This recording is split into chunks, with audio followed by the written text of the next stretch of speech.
अच्छा स्टूडेंट ये बताइए लास्ट क्लास में हमने क्या किया था, कहाँ पर क्लास एंड हुई थी?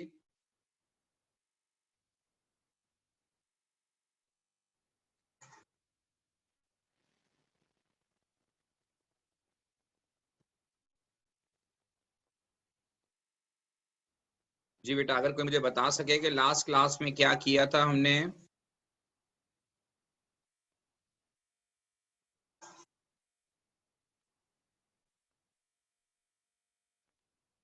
कोई नहीं है जो बता सके? ओके, कोई एक आध तो जाग रहा है और उसका मैसेज भी आया है।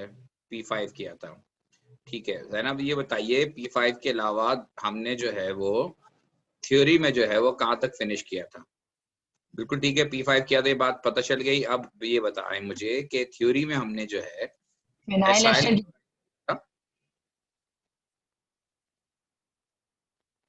कार्बोक्सिलिक एसिड्स के क्लोराइड। ओके, एसाइल क्लोराइड किया या नहीं किया? सर असाइल क्लोराइड का फिनॉल तक रिएक्शन कर असाइल क्लोराइड के फिनोल के साथ रिएक्शंस कर लिए थे हमने। ये acidic character of chloro derivative कर लिया था, ठीक है। और एसाइल क्लोराइड की प्रिपरेशन कर ली थी। हाइड्रोलिसिस ऑफ एसाइल क्लोराइड कर लिया था। जी अच्छा जी, उसका मैकेनिज्म भी कर लिया था। जी relative ease of hydrolysis of alkyl chloride, जी एराइल सर क्लोराइड, ये भी जी कर लिया था, जी सर ठीक है। और आप कह रहे हैं कि हमने इसका रिएक्शन फिनोल तक कर लिया था, ठीक है जी। अब आज हम बात करते हैं इसके रिएक्शन विद अमोनिया की।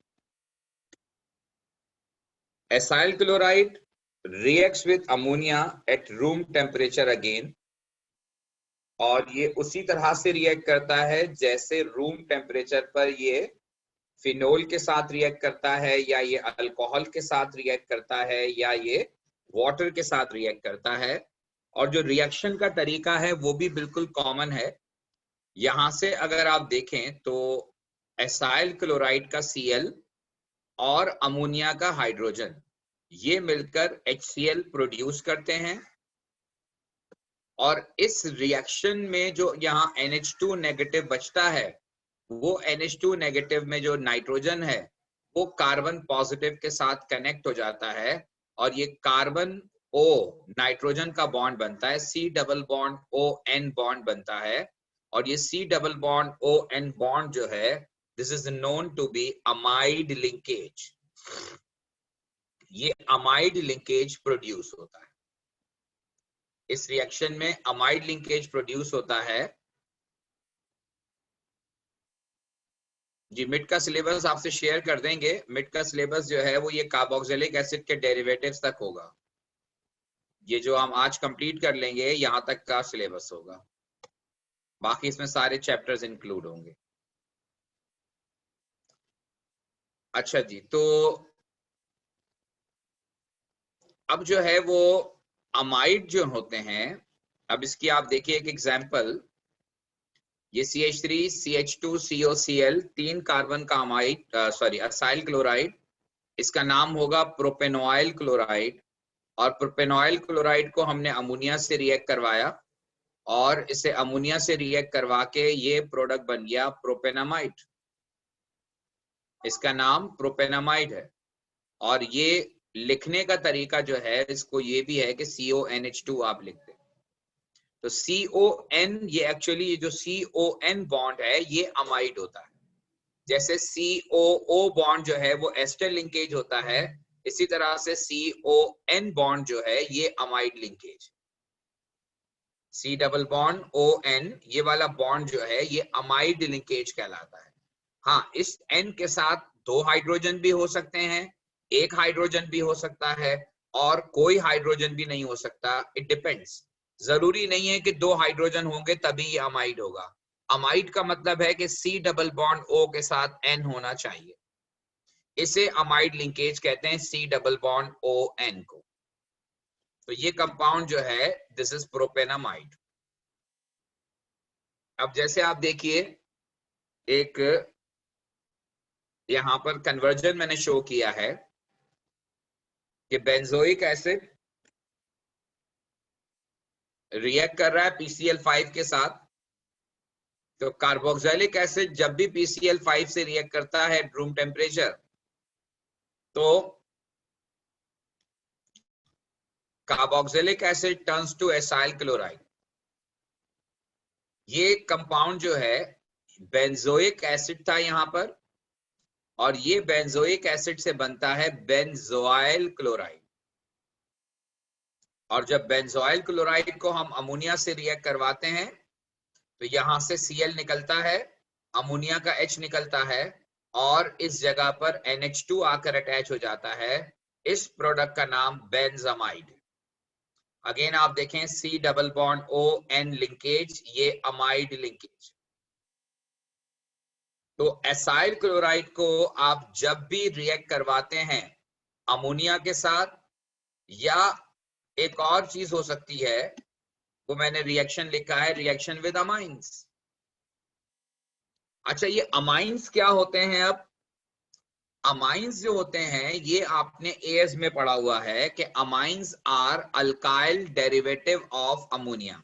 ये भी अमाइंस का पूरा चैप्टर है जो नेक्स्ट हम स्टार्ट करेंगे इसके बाद। लेकिन बहरहाल इसको बनाने का तरीका क्या होता है कि आप हेलोजन अल्केन को अमोनिया के साथ हीट अंडर रिफ्लक्स करते हैं, तो अमोनिया का H और यहां से Br, ये दोनों HBr की फॉर्म में निकल जाते हैं और Br रिप्लेस हो जाता है बाय NH2। इस कंपाउंड को अमाइन कहा जाता है, इस कंपाउंड को अमाइंस कहा जाता है, CH3CH2NH2 को।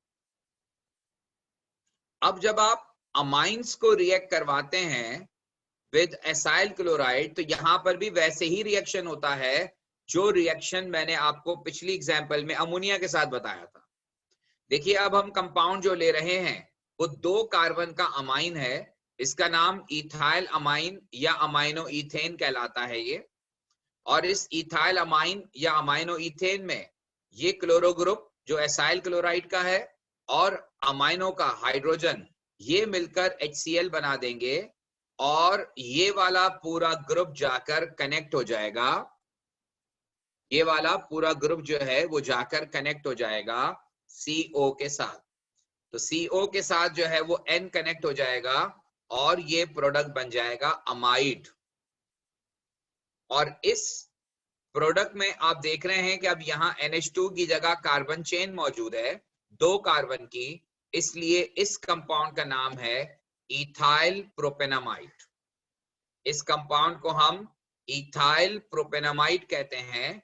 और इथाइल इसलिए कि नाइट्रोजन के बाद 2 कार्बन की चेन है, और प्रोपेन इसलिए कि मेन 3 कार्बन की चेन है, और अमाइड इसलिए कि इसमें CON बॉन्ड मौजूद है। इस रिएक्शन का अगर आपको टाइप पूछें तो टाइप ऑफ रिएक्शन में आप लिखेंगे कंडेंसेशन रिएक्शन। ये टाइप ऑफ रिएक्शन जो हो रहा है, इवन जो पिछला वाला रिएक्शन भी था अमोनिया वाला, वो भी कंडेंसेशन रिएक्शन था। कंडेंसेशन रिएक्शन में क्या होता है कि 2 मॉलिक्यूल आपस में फ्यूज होते हैं, 2 मॉलिक्यूल आपस में मर्ज होते हैं with the removal of smaller molecule like HCl या water। 2 मॉलिक्यूल आपस में फ्यूज होते हैं with the removal of smaller molecule like HCl या H2O। ऐसे रिएक्शंस को हम कंडेंसेशन रिएक्शन कहते हैं। तो बहरहाल ये कंडेंसेशन की एग्जांपल। अच्छा, फाइनली ये 2 चीजें रह गई हैं, ये मैं आपको बता दूं ताकि ये स्टोरी कंप्लीट हो जाए। ये जो अगली मैं बात आपसे करने जा रहा हूं, that is related to oxidation of carboxylic acid. Carboxylic acid जो है, जो ऑक्सीडाइज होते हैं, वैसे आपने याद होगा, आपने पढ़ा था कि primary alcohols are oxidised to form aldehyde, and then aldehydes are further oxidized to form carboxylic acids, and carboxylic acids are not further oxidized। Carboxylic acid जो होते हैं वो फर्दर ऑक्सीडाइज नहीं होते। ये बात बिल्कुल ठीक है कि कार्बोक्सिलिक एसिड्स फर्दर ऑक्सीडाइज नहीं होते, लेकिन इन कार्बोक्सिलिक एसिड में से 2 कार्बोक्सिलिक एसिड ऐसे हैं जो आपके सिलेबस का पार्ट है, और ये दोनों कार्बोक्सिलिक एसिड जो हैं वो ऑक्सीडाइज होते हैं। These are the only two carboxylic acid which may oxidize. उनमें से एक है मीथेनोइक एसिड, यानी एक कार्बन का कार्बोक्सिलिक एसिड, और एक है ethane dioic acid. Ethanoic acid नहीं होता ऑक्सीडाइज, लेकिन इथेन डायोइक एसिड जो है वो ऑक्सीडाइज होता है। मीथेनोइक एसिड को ऑक्सीडाइज करने के लिए फेलिंग सॉल्यूशन या टॉलेंस रिएजेंट रिक्वायर्ड होता है, जो आमतौर पर आप एल्डिहाइड की ऑक्सीडेशन के लिए इस्तेमाल करते हैं। फेलिंग सॉल्यूशन या टॉलेंस रिएजेंट जो हैं ये ऑक्सीडाइजिंग एजेंट्स हैं, लेकिन ये सिर्फ मीथेनोइक एसिड को ऑक्सीडाइज करते हैं या फिर एल्डिहाइड को ऑक्सीडाइज करते हैं, लेकिन इसके अलावा कोई और कार्बोक्सिलिक एसिड जो है वो फेलिंग सॉल्यूशन के साथ ऑक्सीडाइज नहीं होता।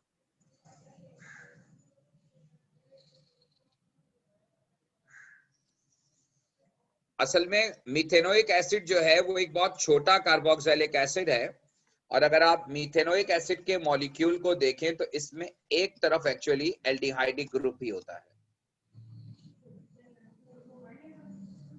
ये मीथेनोइक एसिड का मॉलिक्यूल है, अगर आप यहां से कंसीडर करें तो ये एल्डिहाइड है, इसलिए मीथेनोइक एसिड जो है वो एल्डिहाइड से ऑक्सीडाइज होता है। होपफुली आपको बात समझ में आ गई होगी। इसी तरह से इथेन डायोइक एसिड जो है ये ऑक्सीडाइज होता है बाय एसिडिफाइड KMnO4 ओनली।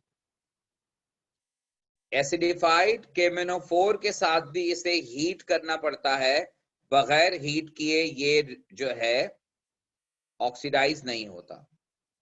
वैसे ये KMnO4 का जो ये वाला रिएक्शन है ये आपने प्रैक्टिकल्स में भी किया हुआ है। एक टाइट्रेशन आपने की होगी जिसमें आपने हीटिंग की होगी AS में, और उसमें KMnO4 से हम टाइट्रेट करते हैं और इथेन डायोइक एसिड या उसके सॉल्ट का सॉल्यूशन लिया जाता है। बहरहाल ये दो एसिड्स हैं जो अपनी मखसूस कंडीशंस में ऑक्सीडाइज होते हैं, हर कार्बोक्सिलिक एसिड ऑक्सीडाइज नहीं होता। नेक्स्ट, जब मीथेनोइक एसिड फेलिंग सॉल्यूशन के साथ, अच्छा ये फेलिंग सॉल्यूशन क्या होता है? फेलिंग सॉल्यूशन होता है solution of alkaline copper 2 ion का सॉल्यूशन। ये कॉपर 2 आयन का सॉल्यूशन होता है लेकिन अल्कलाइन कंडीशन में। तो Fehling solution is a solution of copper 2 positive ion under alkaline condition, और जब आप मीथेनोइक एसिड को फेलिंग सॉल्यूशन के साथ हीट करते हैं तो ऑरेंज या रेड प्रेसिपिटेट बनते हैं ऑफ कॉपर 1 ऑक्साइड, जैसे आपने एल्डिहाइड में पढ़ा था। लेकिन यहां पर जो मीथेनोइक एसिड है वो ऑक्सीडाइज होकर कार्बन डाइऑक्साइड और वाटर फॉर्म करता है, और फेलिंग सॉल्यूशन जो है वो रिड्यूस होकर कॉपर 1 ऑक्साइड बनाता है, जो ऑरेंज रेड प्रेसिपिटेट की फॉर्म में आपको नजर आता है। अब ये टेस्ट आपको कंफ्यूज कर सकता है। हो सकता है कि एग्जामिनर आपसे कहे कि compound gives orange red precipitate with Fehling solution, but it also reacts with sodium hydrogen carbonate. तो ये क्लियरली इंडिकेट करता है कि ये मीथेनोइक एसिड की बात हो रही है, क्योंकि मीथेनोइक एसिड ही वो वाहिद कंपाउंड है जो फेलिंग सॉल्यूशन के साथ भी रिएक्ट करता है, और एसिड होने की वजह से वो सोडियम हाइड्रोजन कार्बोनेट से भी रिएक्ट करता है। तो इसलिए मीथेनोइक एसिड जो है ये वो एसिड है जो कि दोनों कैरेक्टर शो करता है, यानी एल्डिहाइड का कैरेक्टर भी, और ये शो करता है कार्बोक्सिलिक एसिड का भी कैरेक्टर। अच्छा, इसी तरह से जो मैंने आपको बताया कि टॉलेंस रिएजेंट जो है, अच्छा वैसे एक बात बताऊं कि अगर एल्डिहाइड होता कोई और, मीथेनोइक एसिड के अलावा अगर कोई एल्डिहाइड होता और आप उससे फेलिंग सॉल्यूशन से रिएक्ट करवाते तो फिर जो आपका प्रोडक्ट बनता है वो बनता है सॉल्ट ऑफ एसिड। मैं एल्डिहाइड की बात कर रहा हूं। एल्डिहाइड जब ऑक्सीडाइज होता है तो वो सॉल्ट ऑफ एसिड में कन्वर्ट होता है, लेकिन फेलिंग सॉल्यूशन जब ऑक्सीडाइज होता है तो वो कार्बन डाइऑक्साइड और वाटर में कन्वर्ट होता है। लेकिन बहरहाल अल्टीमेट प्रोडक्ट जो ऑरेंज रेड पीपीटी बनता है वो दोनों केसेस में सेम कंपाउंड की वजह से बनता है, और ये कंपाउंड है कॉपर 1 ऑक्साइड। ये कॉपर 1 ऑक्साइड का रेड ऑरेंज प्रेसिपिटेट है जो बनता है। सर ये बात एक बार रिपीट कर देंगे? अगला जो रिएक्शन है वो भी यही ऑक्सीडेशन का रिएक्शन है, बट विद टॉलेंस रिएजेंट। क्योंकि आपने अपने एएस के सिलेबस में पढ़ा हुआ है कि टॉलेंस रिएजेंट और फेलिंग सॉल्यूशन दोनों जो हैं वो एल्डिहाइड से रिएक्ट करते हैं। फेलिंग सॉल्यूशन में ऑरेंज रेड प्रेसिपिटेट बनते हैं, जबकि टॉलेंस रिएजेंट के साथ सिल्वर मिरर फॉर्म होता है। टॉलेंस रिएजेंट के साथ सिल्वर मिरर फॉर्म होता है। और ये टॉलेंस रिएजेंट होता क्या है? ये होता है alkaline solution of silver ion. ये डाई अमाइन सिल्वर आयन का सॉल्यूशन होता है जिसे आप टॉलेंस रिएजेंट कहते हैं। ये अल्कलाइन इन नेचर होता है। इसका नाम है di amine silver 1 ion. Di amine silver 1 ion का सॉल्यूशन होता है, और ये टॉलेंस रिएजेंट के साथ जब रिएक्ट करता है, यानी आप मीथेनोइक एसिड, तो मीथेनोइक एसिड उसी तरह से ऑक्सीडाइज होता है into carbon dioxide and water, और इसके साथ साथ ये सिल्वर मिरर फॉर्म होता है। सिल्वर मिरर फॉर्म होता है इस रिएक्शन में। इस रिएक्शन में सिल्वर मिरर फॉर्म होता है।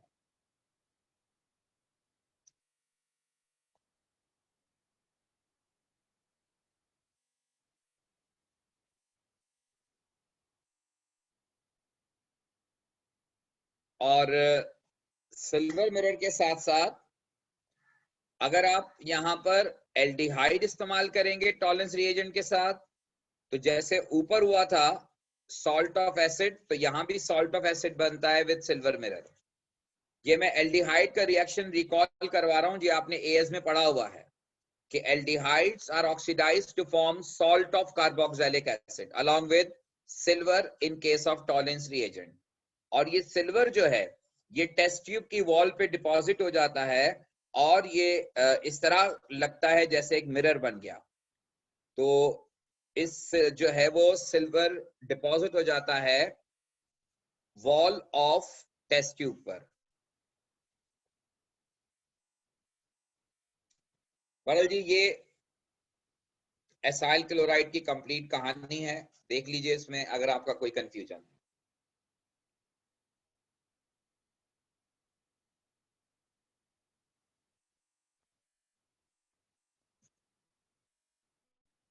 इसका स्नैपशॉट ले लीजिए।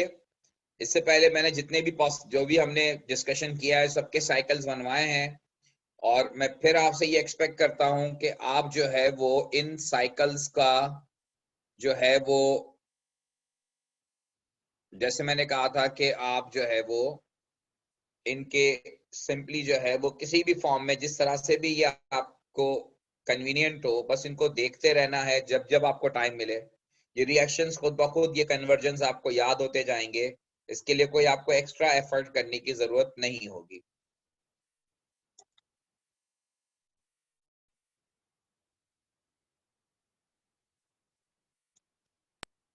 सर जी, सर अगर सिंपल कार्बोक्सिलिक एसिड को हम अल्कोहल से रिएक्ट करवा के एस्टर बनाते हैं तो उसकी कंडीशंस क्या होंगी?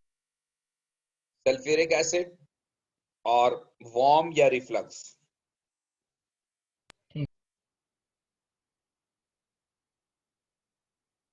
ठीक है जी, ये कॉपी हो गया है। मूव करूं मैं आगे?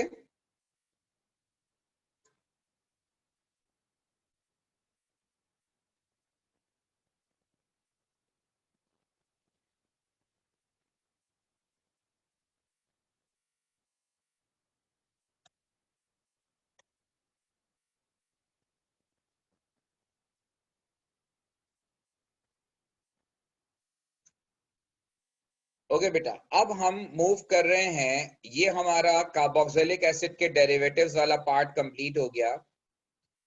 हम अब मूव कर रहे हैं towards new chapter, new topic of organic, और ये है nitrogen containing organic compounds.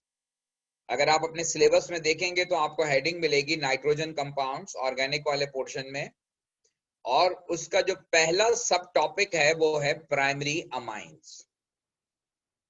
Nitrogen compound का जो पहला सब टॉपिक है वो प्राइमरी अमाइंस है। मैं बाद में आपको एक्सप्लेन करता हूं कि ये प्राइमरी में और उसमें क्या फर्क है, लेकिन इन जनरल पहले आप अमाइंस की डेफिनेशन देखिए। अमाइंस को हम डिफाइन करते हैं कि दे आर अल्काइल और एराइल। अल्काइल का मतलब सिंपल कार्बन चेन, एराइल का मतलब बेंजीन रिंग। तो अल्काइल और aryl derivatives of ammonia are known as amines. Alkyl और aryl derivatives of ammonia are known as amines. Amines जो होते हैं वो अल्काइल या एराइल डेरिवेटिव्स होते हैं। जैसे यहां मैंने लिखा है अमोनिया। अब अमोनिया का हमने कोई एक हाइड्रोजन किसी भी तरीके से उसको रिप्लेस कर दिया बाय एन अल्काइल ग्रुप और एन एराइल ग्रुप, यानी या तो बेंजीन रिंग लाए इसकी जगह या इसकी जगह कोई कार्बन चेन लाए, तो अब इस प्रोडक्ट को हम अमाइंस कहते हैं। तो amines are known to be alkyl और एराइल डेरिवेटिव्स ऑफ अमोनिया। अब अमाइंस को हम डिवाइड करते हैं इनटू 3 क्लासेस।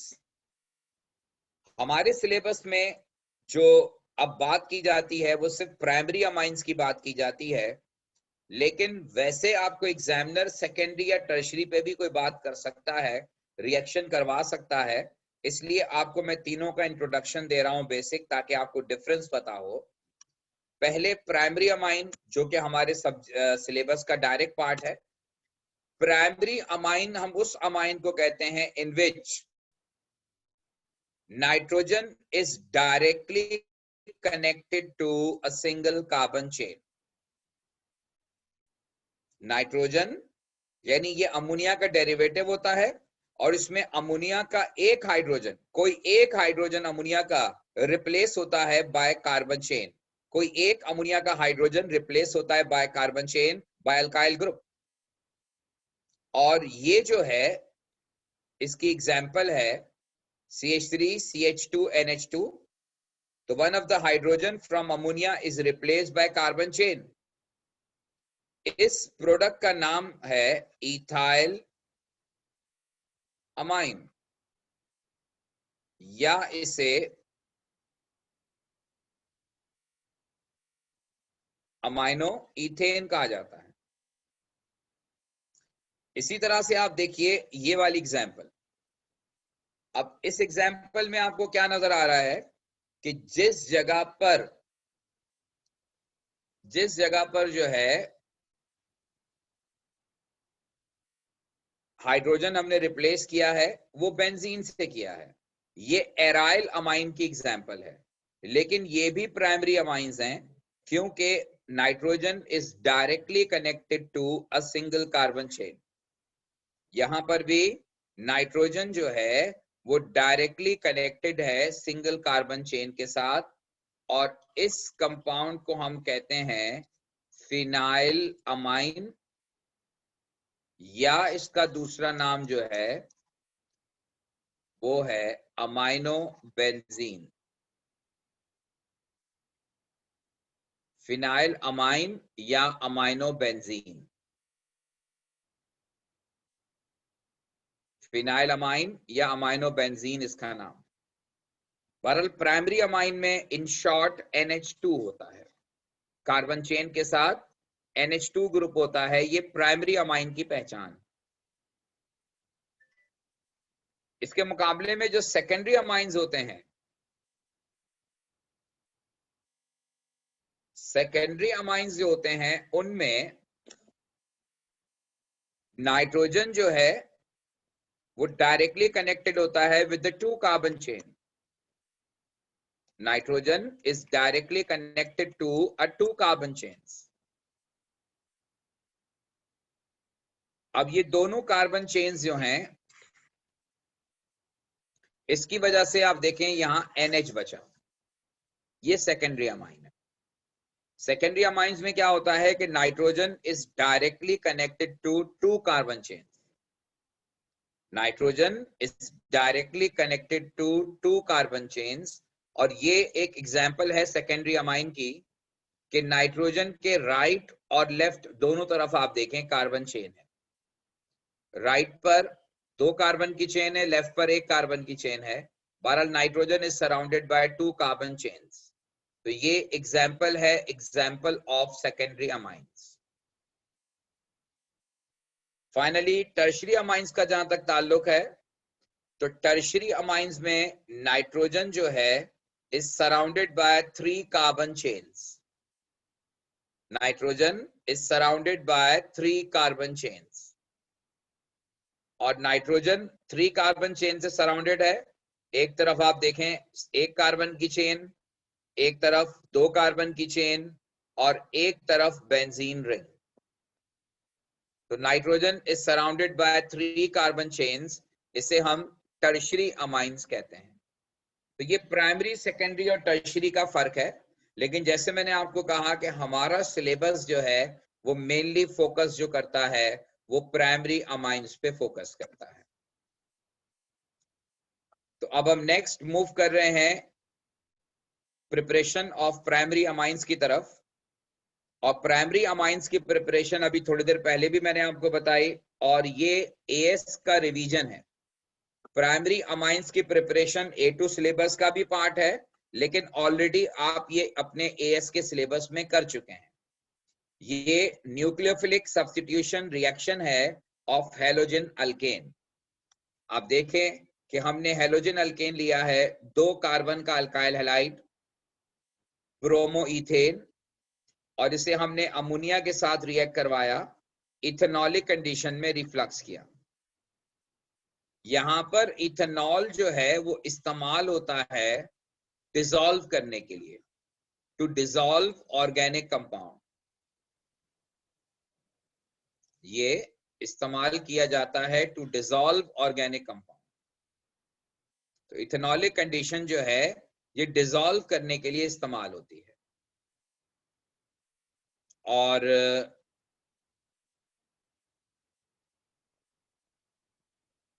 जब आप इसे रिफ्लक्स करते हैं तो रिफ्लक्स करने पर Br यहां से निकलता है, अमोनिया से H निकलता है और HBr फॉर्म होता है, और जिस जगह पर Br था वहां उसकी जगह NH2 आ जाता है, and product will be ethyl amine और अमाइनो इथेन। अच्छा, एक चीज और जहन में रखिएगा कि यहां पर हम जो अमोनिया इस्तेमाल करते हैं, अमोनिया यहां पर इस्तेमाल किया जाता है एक्सेस में। Excess of ammonia must be use, और अमोनिया का यहां पे काम क्या है एक्सेस में इस्तेमाल करने का, कि टू न्यूट्रलाइज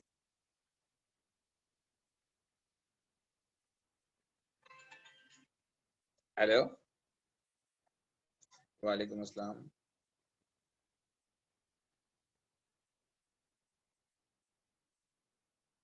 ये तुम लोग टेस्ट लोगे कैसे वैसे? अच्छा ठीक है, तुम लोग ठीक है, ठीक है, ठीक, बिल्कुल बिल्कुल, क्यों नहीं होगा।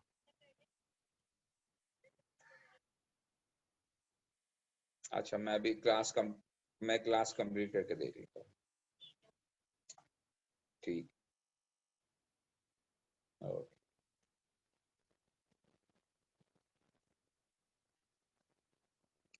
अच्छा जी, तो मैं ये बता रहा था आपको कि यहाँ पर हम एक्सेस ऑफ अमोनिया क्यों यूज करते हैं। तो एक्सेस ऑफ अमोनिया यूज करने का पर्पस ये है कि ये जो HBr बनता है ये एसिडिक होता है, और ये जो अमाइंस होते हैं ये बेसिक होते हैं। अगर हम यहाँ पे अमोनिया एक्सेस में नहीं डालेंगे तो ये अमाइंस जो हैं वो एसिड से रिएक्ट करके सॉल्ट बना देंगे। तो यहाँ पर ये एक्सेस ऑफ अमोनिया इसलिए होता है ताकि वो जो एसिड फॉर्म हो HBr या जो भी एसिड फॉर्म हो उसको वो न्यूट्रलाइज कर दे, उसको वो यूज अप कर दे। क्योंकि अगर सोल्यूशन के अंदर एसिड पड़ा रहा तो वो एसिड रिएक्ट करेगा अमाइंस के साथ और फिर अमाइंस को सॉल्ट में कन्वर्ट कर देगा। ठीक है, आगे जो आप रिएक्शन पढ़ेंगे अमाइंस का बेसिक कैरेक्टर, तो उसमें आप देखेंगे कि अमाइंस जो होते हैं वो बेसिक इन नेचर होते हैं और ये एसिड के साथ रिएक्ट करते हैं। इसलिए यहां पर एसिड का रिमूव करना जरूरी है और इसी वजह से हम एक्सेस ऑफ अमोनिया इस्तेमाल करते हैं ताकि एक्सेस ऑफ एसिड जो है वो न्यूट्रलाइज हो जाए और वो अमाइंस के साथ रिएक्ट ना करे। ऐसी ही एग्जाम्पल एक और है। अब इसमें हम इस्तेमाल कर रहे हैं 2-क्लोरोब्यूटेन, तो पोजीशन 2 पर Cl मौजूद है और ये हम अमोनिया इथेनॉलिक के साथ रिफ्लक्स कर रहे हैं। अगेन सेम रिएक्शन होगा, Cl रिप्लेस होगा बाय NH2, Cl रिप्लेस होगा बाय NH2 और इस प्रोडक्ट का नाम है 2-अमाइनोब्यूटेन। इसका नाम 2-अमाइनोब्यूटेन। और यहां पर भी वही कहानी है कि आप अमोनिया एक्सेस में इस्तेमाल करेंगे क्योंकि आप देख रहे हैं कि यहां पर प्रोडक्ट HCl बना है, वही एसिड। और एसिड क्या करेगा, एसिड जो है वो अदरवाइज अमाइंस को रिएक्ट कर जाएगा अमाइंस के साथ। नेक्स्ट एग्जांपल में आप देखिए कि जो कंपाउंड हम ले रहे हैं ये डाइक्लोरोप्रोपेन है, 1,3-डाइक्लोरोप्रोपेन, यानी कि इसकी 2 पोजीशंस पर Cl मौजूद है और आप इसे एक्सेस ऑफ अमोनिया के साथ इथेनॉलिक रिफ्लक्स कर रहे हैं। तो लॉजिकली अगर 2 हैलोजन अवेलेबल हैं तो फिर दोनों हैलोजन्स रिएक्ट करेंगे अमोनिया के साथ, दोनों हैलोजन्स रिएक्ट करेंगे और जब दोनों हैलोजन्स रिएक्ट करेंगे तो दोनों जगहों पर Cl रिप्लेस होगा बाय NH2 और प्रोडक्ट बनेगा 1,3-डाइअमाइनोप्रोपेन। यहां ये 1,3-डाइक्लोरोप्रोपेन था, ये 1,3-डाइअमाइनोप्रोपेन हो जाएगा। और वही कहानी के एक्सेस ऑफ अमोनिया यूज करेंगे ताकि वो HCl को न्यूट्रलाइज कर दे। अच्छा, अब ये मैं एक एडिशनल बात बता रहा हूं, अब ये सिलेबस में डायरेक्टली नहीं है लेकिन इनडायरेक्टली क्वेश्चन आ सकता है कि प्राइमरी अमाइंस जो हैं अगर आप उनको मजीद हैलोजन अल्केन के साथ रिएक्ट करवाएं तो वो सेकेंडरी अमाइन में कन्वर्ट हो जाते हैं और अगर आप सेकेंडरी अमाइन को मजीद हैलोजन अल्केन से रिएक्ट करवाएं तो वो कन्वर्ट हो जाते हैं इनटू टर्शरी अमाइंस। यानी ये पॉसिबल है कि आप प्राइमरी अमाइन को सेकेंडरी या टर्शरी अमाइन में कन्वर्ट कर सकते हैं। तो सेकेंडरी और टर्शरी अमाइन बनाने के लिए हमें प्राइमरी अमाइंस रिक्वायर्ड होता है। तो primary amines reacts with halogen alkane to form secondary amine and then secondary amine further reacts with halogen alkane to form tertiary amine. अब इसके लिए एक एग्जांपल मैंने यहां पर कोट की है कि ये CH3 CH2 NH2 ये प्राइमरी अमाइन है और CH3Br ये हैलोजन अल्केन है। अब जब हम इसको रिएक्ट करवाते हैं विद प्राइमरी अमाइन तो प्राइमरी अमाइन में क्या होता है कि यहां से Br निकलेगा और यहां से H निकलेगा और ये HBr बना देगा। और जब यहां से Br निकलेगा और यहां से नाइट्रोजन नेगेटिव हो जाएगा तो इस नेगेटिव नाइट्रोजन के साथ ये पॉजिटिव कार्बन जाके कनेक्ट हो जाएगा और अब ये प्राइमरी अमाइन से सेकेंडरी अमाइन में कन्वर्ट हो गया। ये प्राइमरी अमाइन से सेकेंडरी अमाइन में कन्वर्ट हो गया क्योंकि हाइड्रोजन निकला, यहां से Br निकला और ये CH3 आकर यहां कनेक्ट हो गया। तो इस तरह से एक एक करके हाइड्रोजन जो नाइट्रोजन पर होता है, एक एक करके हाइड्रोजन जो है वो आप कार्बन चेन से रिप्लेस कर सकते हैं। पहले अमोनिया से प्राइमरी अमाइन, फिर प्राइमरी अमाइन से सेकेंडरी अमाइन और फिर सेकेंडरी अमाइन से टर्शियरी अमाइन। इस तरह से आप इनको कन्वर्ट कर सकते हैं अमाइन को प्राइमरी से सेकेंडरी और सेकेंडरी से टर्शियरी में। होपफुली आपको मेरी बात समझ में आ गई होगी।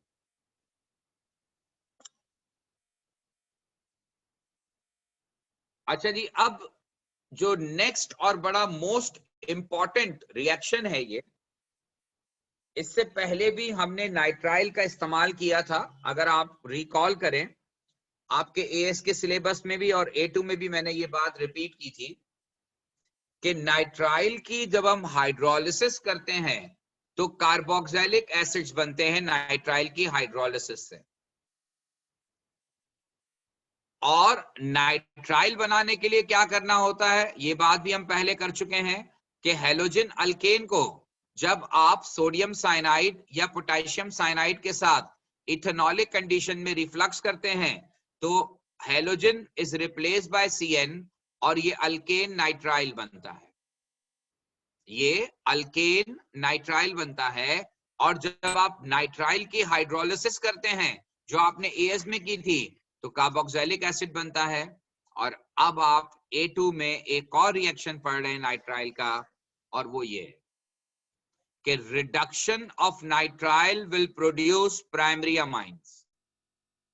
Reduction of nitrile will produce primary amines. तो hydrolysis of alkane nitrile will give carboxylic acid, और रिडक्शन ऑफ अल्काइल नाइट्राइल या alkane nitrile will give primary amines. अब सवाल यह है कि आप एज रिड्यूसिंग एजेंट यहां पे क्या इस्तेमाल करेंगे। तो ये दो रिड्यूसिंग एजेंट जो आपके सिलेबस में अलाउड हैं वो आप इस्तेमाल कर सकते हैं for the reduction of nitrile. वो है हाइड्रोजन इन प्रेजेंस ऑफ निकल आप रिफ्लक्स करें, या lithium aluminium hydride in any organic solvent. यहां पर ऑर्गेनिक सॉल्वेंट इस्तेमाल किया जाता है just to dissolve organic compound, और इसके साथ आप इसे रिफ्लक्स कर दें तब भी आप ऑब्जर्व करेंगे कि नाइट्राइल की रिडक्शन होगी। तो नाइट्राइल की रिडक्शन के लिए आप जो दो रिड्यूसिंग एजेंट इस्तेमाल कर सकते हैं, एक हाइड्रोजन इन प्रेजेंस ऑफ निकल है और एक लिथियम एल्यूमिनियम हाइड्राइड है। होपफुली आपको मेरी बात समझ में आ गई होगी। नाइट्राइल की हाइड्रोलिसिस से कार्बोक्सिलिक एसिड बनता है और नाइट्राइल की रिडक्शन से जो है वो प्राइमरी अमाइंस बनते हैं। अब इस रिएक्शन को आप देखिए जहां ये कन्वर्जन मैंने किया है, पहले स्टेप में ब्रोमोइथेन को NaCN से रिएक्ट करवाया और इसे कन्वर्ट कर दिया into propane nitrile. Carbon chain की लेंथ इंक्रीज हो गई। अब यहां कार्बन और नाइट्रोजन के दरमियान नाइट्राइल में एक्चुअली ट्रिपल बॉन्ड होता है। तो जब आप इसकी रिडक्शन करते हैं तो यहां पर एडिशन ऑफ हाइड्रोजन होता है और कार्बन नाइट्रोजन का जो ट्रिपल बॉन्ड है वो कन्वर्ट होता है इनटू सिंगल बॉन्ड। और कार्बन पर भी और हाइड्रोजन पर भी कार्बन और नाइट्रोजन दोनों पर दो दो हाइड्रोजन ऐड हो जाते हैं, और जिस जगह पर CN था वहां CN की जगह CH2NH2 हो जाता है।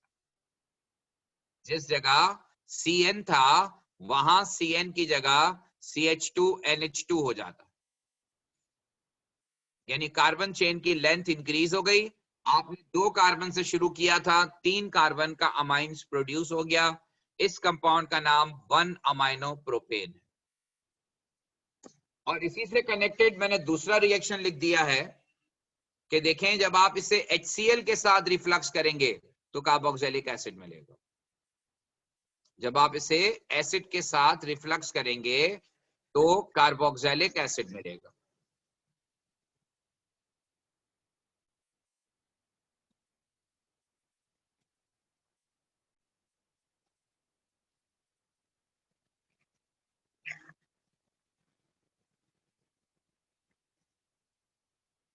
अच्छा जी, अब यहां मैंने एक साइकिल जनरेट किया है और आप इसे ट्राई टू कंप्लीट कि आप इसमें ABCD और E जो है वो आइडेंटिफाई करें।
ए जो है वो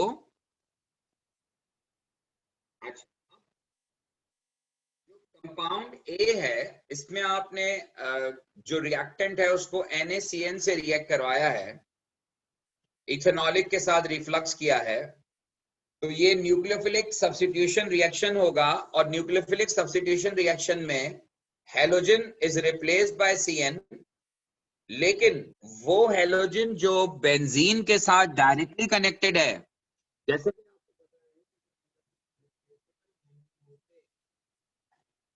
तो वो Cl जो बेंजीन के साथ डायरेक्टली कनेक्टेड है वो रिप्लेस नहीं होगा, वो सब्स्टिट्यूट नहीं होगा। और जो बेंजीन रिंग है वो एज इट इज आएगा, इधर Cl है और इधर CH2 और इसके साथ CN आ जाएगा, ये कंपाउंड ए है।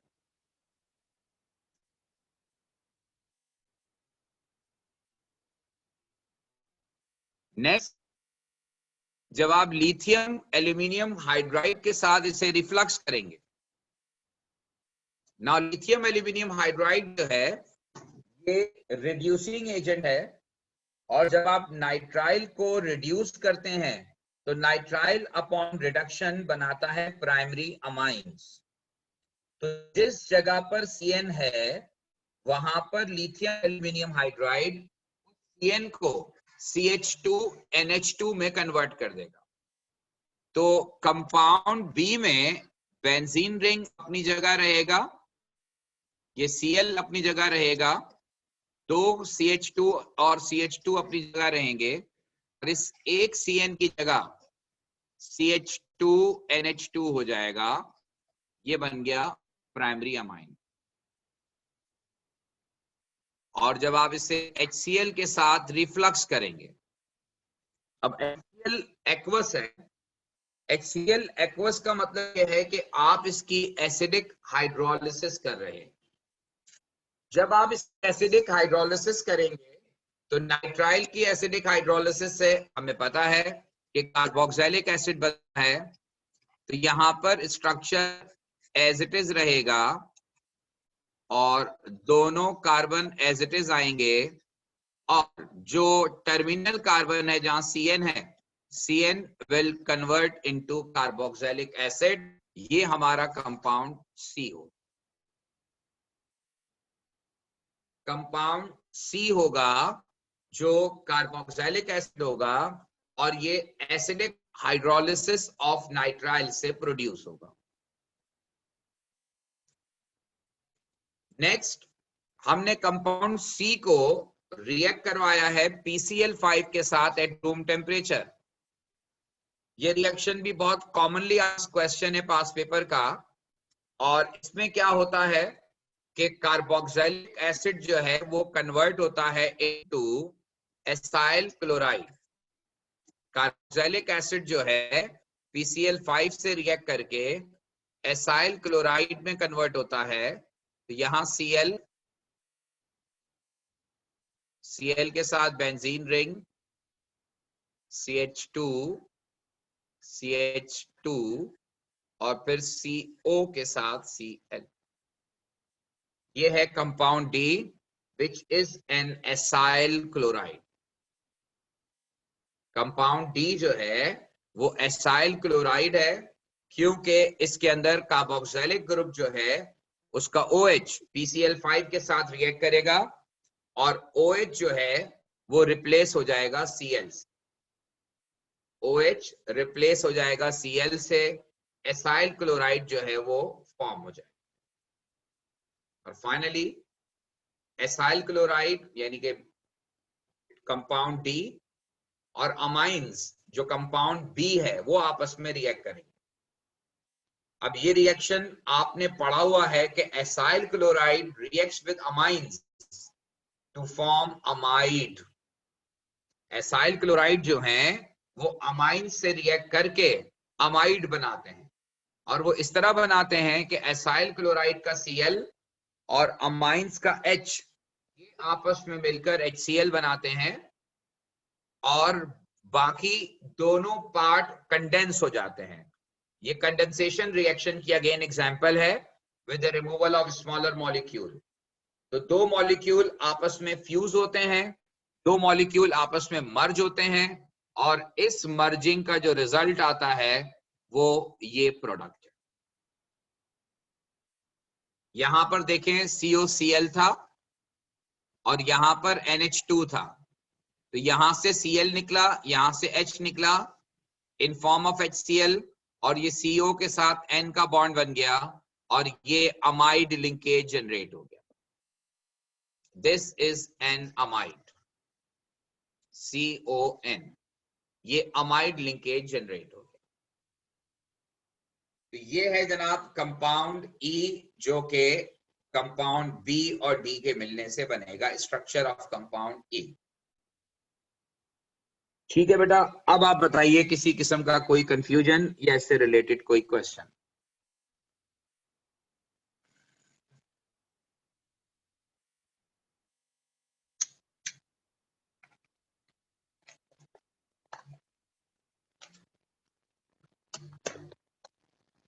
ठीक है जी, तो अगर कोई क्वेश्चन नहीं है तो इंशाल्लाह फिर हम इस कहानी को कंटिन्यू करेंगे अगली क्लास में। कोई सवाल?